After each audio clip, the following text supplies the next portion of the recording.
any of my family members and those who have known me ever since I was a child, most of them will tell you that I've always talked about being an Indian in my previous earth life.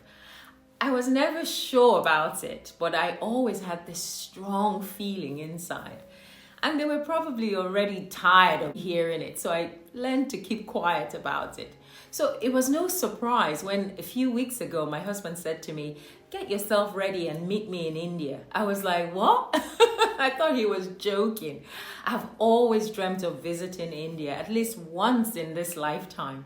And everyone I told said, finally, you're going home. You're going to see your people.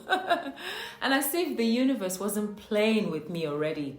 A few days to my travel, I dreamt of walking into a room and suddenly all these beautiful family members of mine, all dressed in Indian attire, they were all in the room, happy and celebrating. All of them were hugging me and welcoming me home. It was such a beautiful dream. And I don't know about you and what you believe, but I believe strongly in reincarnation. And many of my dreams point to my past experiences on this earth. And as a big dreamer, even though I don't always remember all of my dreams accurately, I've somehow trained myself to remember how I felt in the dream. And in this case, I felt so happy. I was overjoyed to have met my long-lost Indian family. So you can imagine my excitement as I boarded the flight, and oh, wow, what an amazing revelation it was for me. This trip really inspired me to reflect on so many things that we are drawn to, the people that we meet, that we find instant connection with them, the places that we visit that seem so familiar to us, like we've been there before.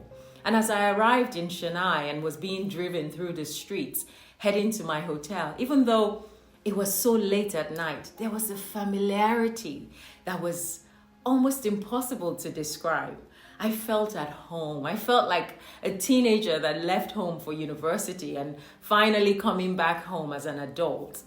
And oftentimes we don't even understand why we feel like that. And we're filled with this longing, this curiosity to go there and visit, and without even being conscious of it, you're just excited about going to that place. And in my case, I was so lucky to be able to get that opportunity. And I cannot stress to you enough that this world is a beautiful place should you choose to see it. It has nothing to do with money, with power, fame, influence, your social standing, none of it. There are places in the world that you go to that the people remind you again and again that it really doesn't matter where you have come from, your beliefs, your social background, they haven't lost their humanness. That ability to see the oneness that we all are, to be able to show kindness to their fellow human being with the very little that they have. Everybody I met, regardless of their level in society, they were kind, they were warm, they were inviting. Even their outward appearance did not matter because I could feel their souls, one soul to another.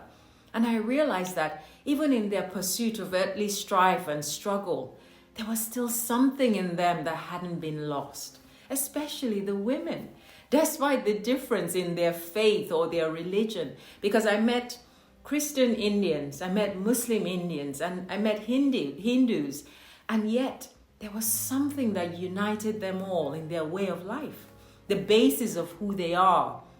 It was so evident in their activities and the way that they live and interact with one another.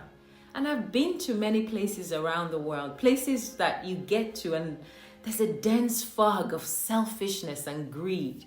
But here, there was inner peace and calm in the people that I met.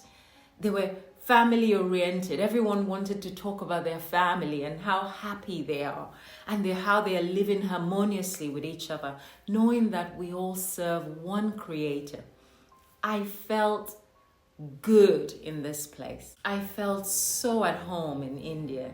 It gave me joy and a new confidence in humanity, that people are happy even with the little that they have, and the spirit of gratitude that I saw in their faces compared to the Western world and other parts of the world that I've been, who have so much more but see so little around them to be appreciative of. They complain over here despite all that they've been blessed with. And so that was my big takeaway from this experience to India. The longing to come back home and continue to live in contentment and gratitude, and remembering to looking out for the welfare of my fellow human beings, to bring joy to them rather than harm.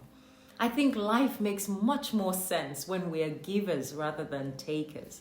So thank you, India, and all the wonderful people that I met for showing me how to be, how to live in simplicity and decency, especially the women.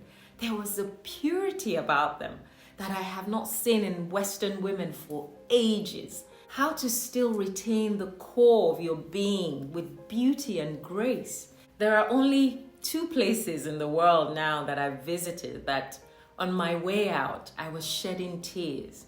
And these 2 places, I'm almost certain that I've lived before.